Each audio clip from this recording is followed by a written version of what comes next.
नमस्कार, बहुत स्वागत है आपका। आप देख रहे हैं जनता मांगे जवाब और मैं हूं आपके साथ कृतिका मिश्रा। जग्गी पर फैसला और जोगी पर फंदा।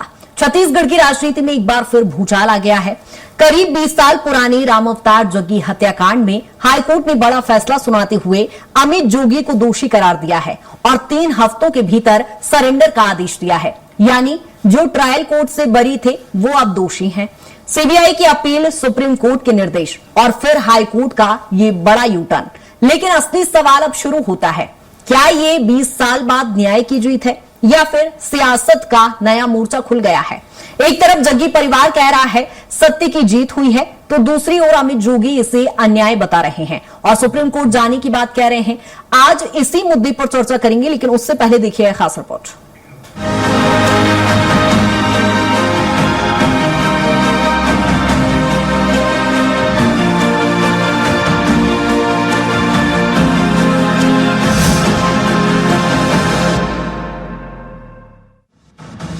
करीब 2 दशक पुरानी राम अवतार जग्गी हत्याकांड में हाईकोर्ट ने बड़ा फैसला सुनाते हुए अमित जोगी को दोषी करार दिया है। सीबीआई की अपील पर सुनवाई करते हुए कोर्ट ने ट्रायल कोर्ट के उस फैसले को पलट दिया जिसमें अमित जोगी को सबूतों के अभाव में बरी कर दिया था।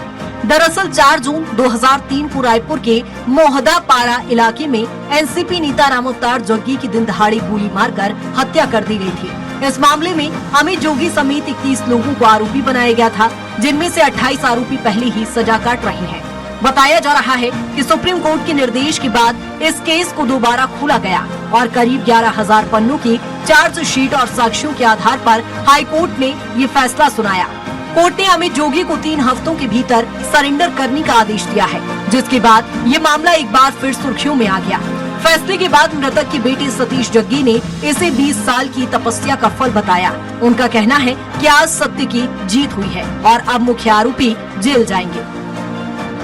मेरे परिवार की 20 साल की तपस्या आज सफल हुई।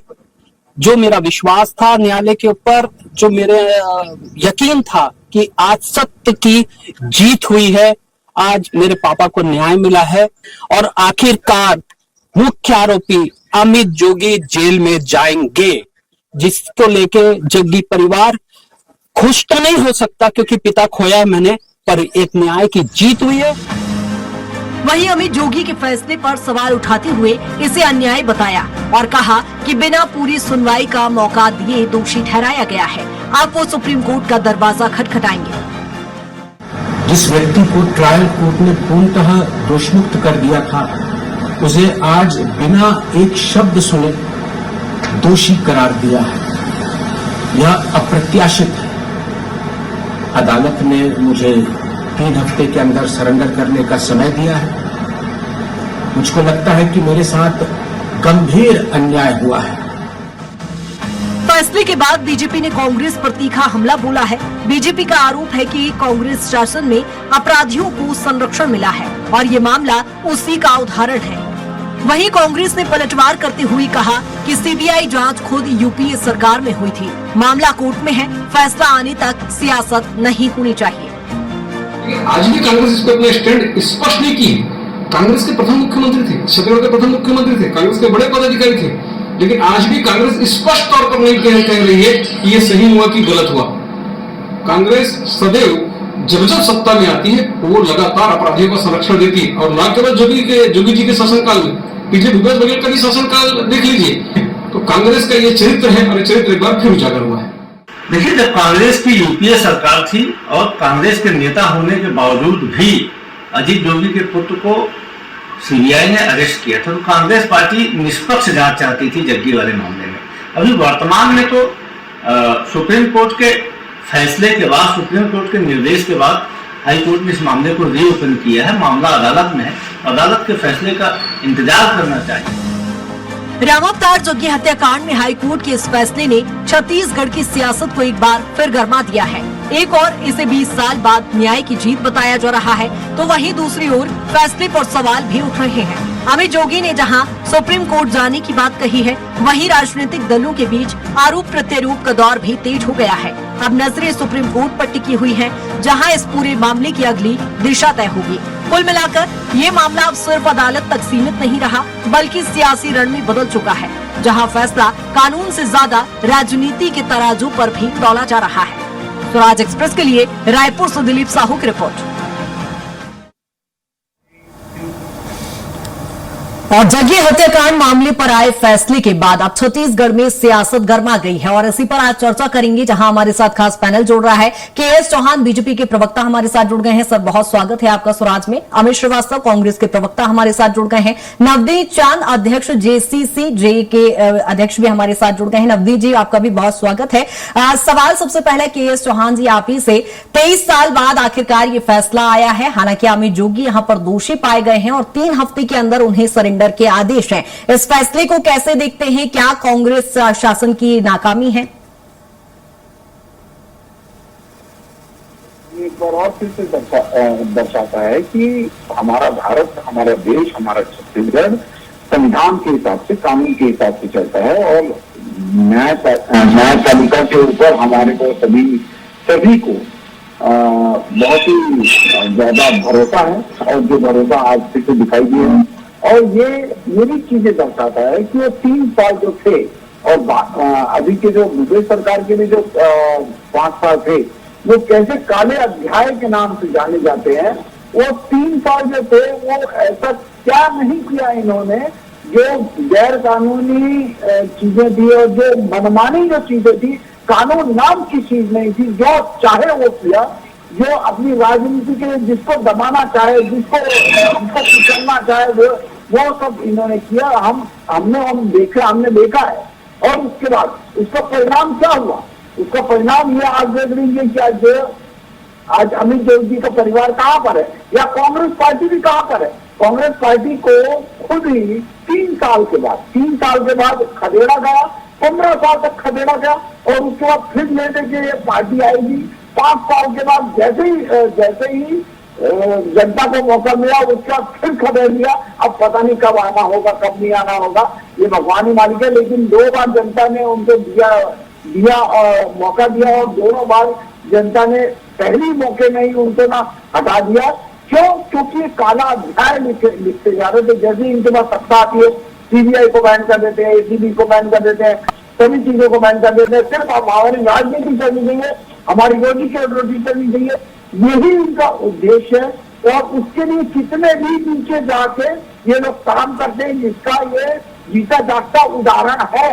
और ऐसे कई उदाहरण हैं अमित जोगी जी के, जो उन्होंने अपने कार्यकाल में अपने पिताजी के। ठीक है, यानी कुल मिलाकर आप यहाँ पर कांग्रेस शासन की नाकामी इसे मानते हैं। अमित जी भी हमारे साथ जुड़े हैं। अमित जी, जिस तरह से चूंकि ये फैसला 11,000 चार्जशीट जो CBI के सामने पेश की गई, वो कहीं ना कहीं इस फैसले का आधार बनी है। ऐसे में आप ही की सरकार के दौरान CBI में जांच हुई, तो अब इस पर सवाल क्यों हो रहे हैं सर? देखिए, मुझे लगता है निश्चित रूप से न्यायालय का मैटर है और मैटर सब जूरी से तो बहुत ज्यादा बोलना भी उचित नहीं है। लेकिन मुझे ये समझ में नहीं आता कि इसमें कांग्रेस कहां से आ गई।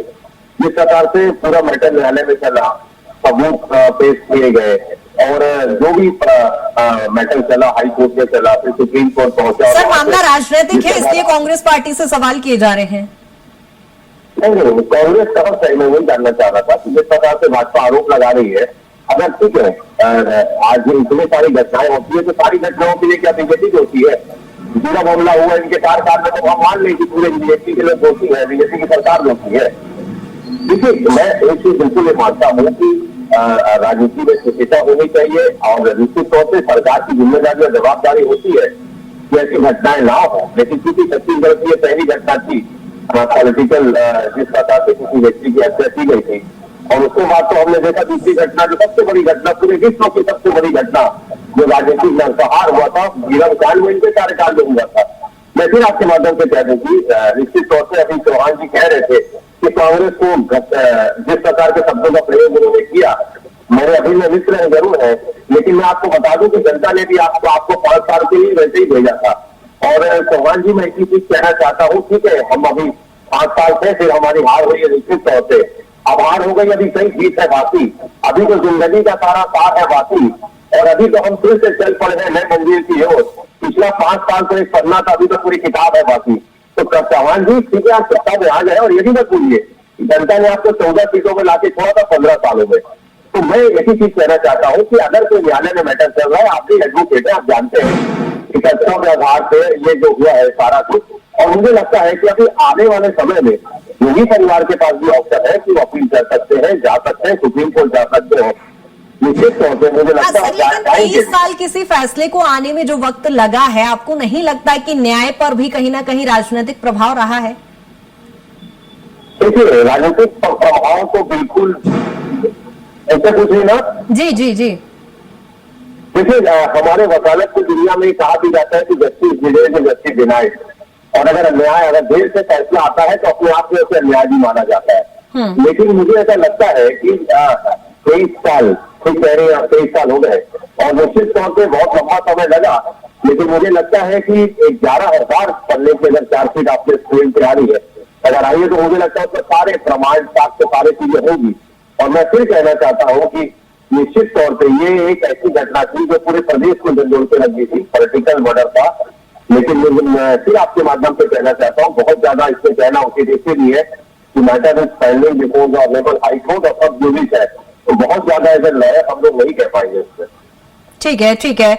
हमारे साथ नवनीत जी भी जुड़े हुए हैं। नवनीत जी, जिस तरह से हमने अमित जोगी का बयान सुना, उनका सीधा कहना है कि 40 मिनट जो सुनवाई हुई है उनका पक्ष नहीं सुनाया गया है और सीधा फैसला सुना दिया गया है, सुप्रीम कोर्ट जाने की बात कह रहे हैं। देखिए, आपके सभी दर्शकों को मेरा नमस्कार। इस पूरे मामले में मैं यही कहना चाहूंगा कि ये पूरा का पूरा मामला जो है अभी न्यायालय में है। अभी कुछ दिन पहले हमारे भारतीय जनता पार्टी के प्रवक्ता ये कह रहे थे कि बड़ी मुश्किल से और बड़े लंबे समय के बाद न्याय हुआ। मैं पूछना चाहता हूं कि 2007 में जब सीबीआई के कोर्ट से अमित जोगी को बाइज्जत बरी किया गया तो उसके प्रमुख कारण क्या थे? उसके प्रमुख कारण थे सबूतों का अभाव। कोई भी ऐसा साक्ष्य नहीं मिला था। टोटल 31 लोग इसमें अपराधी थे, उसमें से 2 लोग जो है वो सरकारी गवाह बनाए गए थे, 28 लोग जो है जिनको सजा हुई और एकमात्र अमित जोगी थे जिनको बाइज्जत बरी कर दिया गया। तो क्या उस समय में न्याय नहीं हुआ था?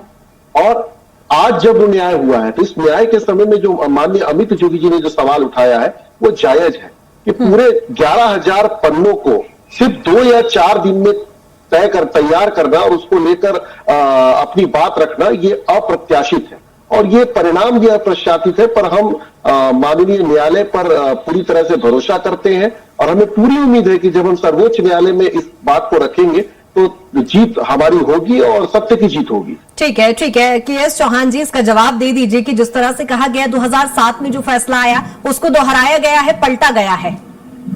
प्रतिका जी, ट्रायल कोर्ट में इनके पक्ष में फैसला आया और उस समय ये न्यायालय की जीत बोलते हैं। आज इन लोगों सिर्फ बोलते हैं न्यायालय की, आज भी बोलिए कि न्यायालय की जीत हुई है, जो हाईकोर्ट ने फैसला दिया है। ठीक है सर, लेकिन 2 अलग अलग कोर्ट के द्वारा 2 अलग अलग फैसले आए हैं। पहले 2007 में बरी कर दिया जाता है, उसके बाद वही 11,000 पेजों की जो चार्जशीट पेश की जाती है उसके आधार पर आज फिर वो फैसला उलट हो गया एकदम। देखिए, ऐसे बहुत सारे ऐसे फैसले हैं जो ट्रायल कोर्ट में जो दिए जाते हैं उसको पलट दिया जाता है हाई कोर्ट में, या फिर सुप्रीम कोर्ट में भी हाई कोर्ट के फैसले पलट दिए जाते हैं। लेकिन उनके जो कार्य करने की पद्धति है ट्रायल कोर्ट की या हाई कोर्ट की या सुप्रीम कोर्ट की, वो अलग अलग है। जांच करने की जो पद्धतियां हैं, जो श्रेणी है, वो भी अलग अलग है। क्या उसके बाद जांच नहीं हुई? क्या उसके बाद पहले तो सबूत मिटाने की कोशिश की गई और उसके बाद एक लिमिटेशन होती है ट्रायल कोर्ट की, जो वो उस लिमिटेशन के आधार पे ही अपने निर्णय लेते हैं।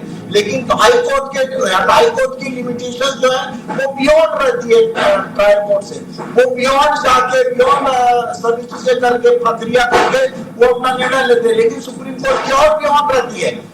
हो सकता है कि कोई भी फैसला आ जाए, खुलना पड़ा, दोबारा से फाइल खुली है, फिर मामले को लेकर जांच हुई और फिर अब दोषी पाए गए हैं अमित जोगी। ट्रायल कोर्ट में जो फैसला दिया गया वो सबूतों के अभाव में दिया गया, जो कि ट्रायल कोर्ट की एक जो प्रक्रिया थी वो लिमिटेड थी। और जो हाई कोर्ट की प्रक्रिया रहती है वो बियॉन्ड रहती है ट्रायल कोर्ट से। हमारे साथी प्रवक्ता भी वकील है, मैं भी वकील हूँ, आप इस बात को बहुत अच्छे जान सकते हैं। लेकिन कांग्रेस ये बोलती रहती है कि हमारे को न्यायिक प्रक्रिया पे भरोसा है, न्यायिक प्रक्रिया पे भरोसा है, लेकिन विश्वास नहीं रहती है। आज मेरे को दोनों प्रवक्ता बोल रहे हैं कि न्यायिक प्रक्रिया पे भरोसा है और न्यायालय ने जो ये निर्णय दिया है ये बिल्कुल सही दिया है, सही दिया है, ऐसा बोले, मेरे को ये सुनना है, मेरे को इनसे सुनना है कि जो न्यायालय ने जो फैसला दिया है वो बिल्कुल सही दिया है। अमित जी, मेरे को सुनना है, सुना दीजिए। बीजेपी के प्रवक्ता कह रहे हैं कि आप बता दीजिए कि ये फैसला बहुत सही है, यही सुनना है उनको।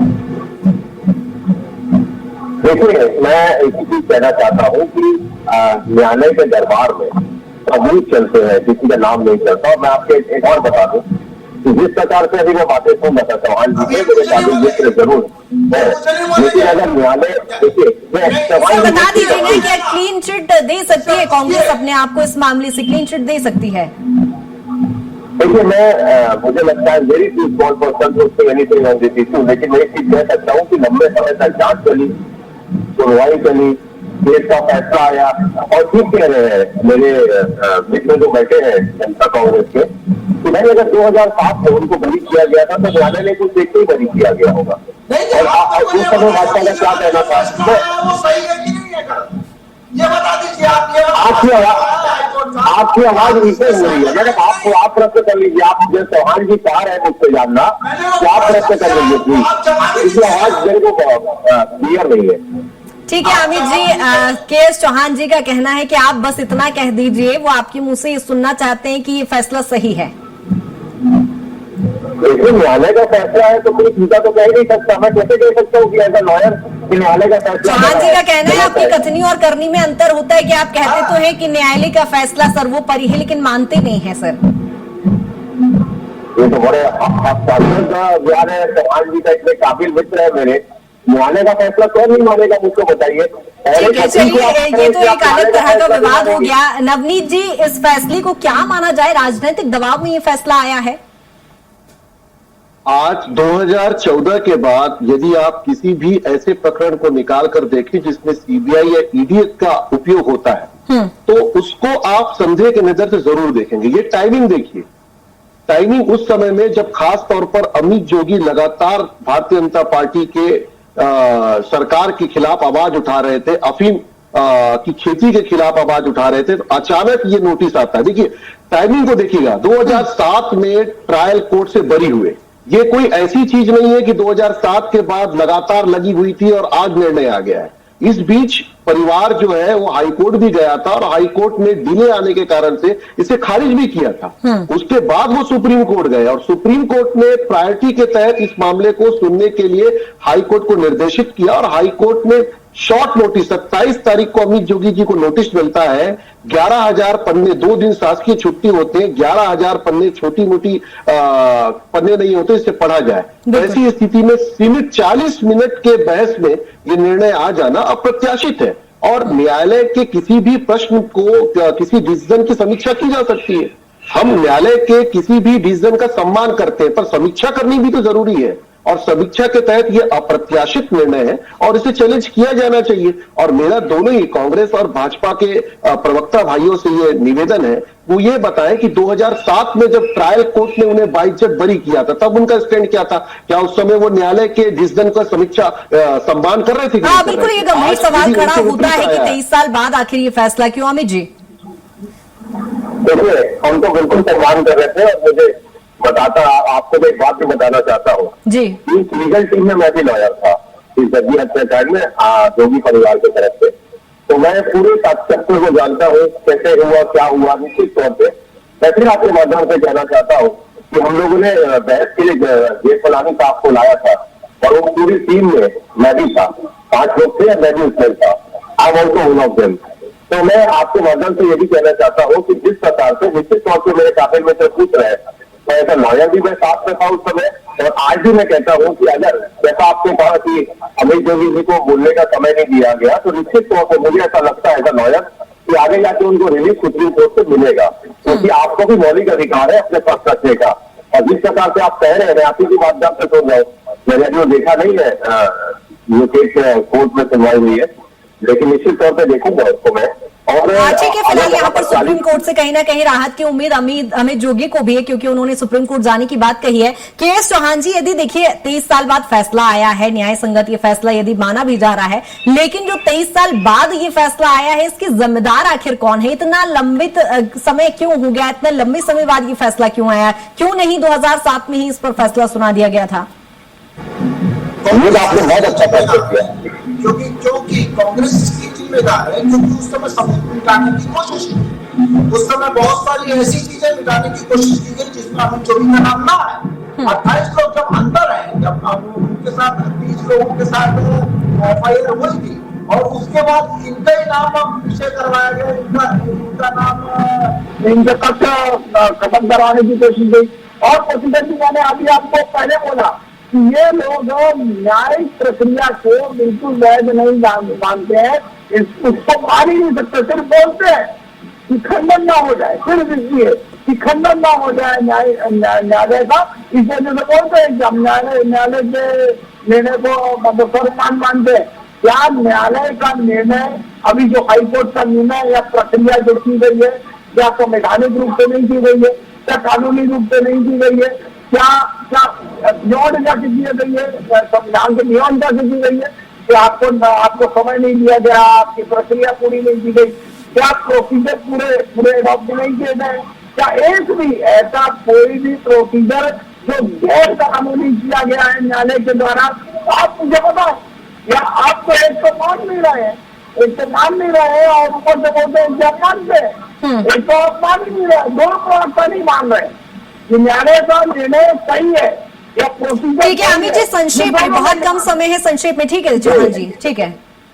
देखिए, मुझे लगता है निश्चित तौर पे अमित जोगी जी के वकील तक सुप्रीम कोर्ट में सारे पक्ष रखेंगे, तो वो बताएंगे कि कहाँ उनके साथ अनजस्टिस हुआ, कहाँ उनको अनजस्टिस लगा।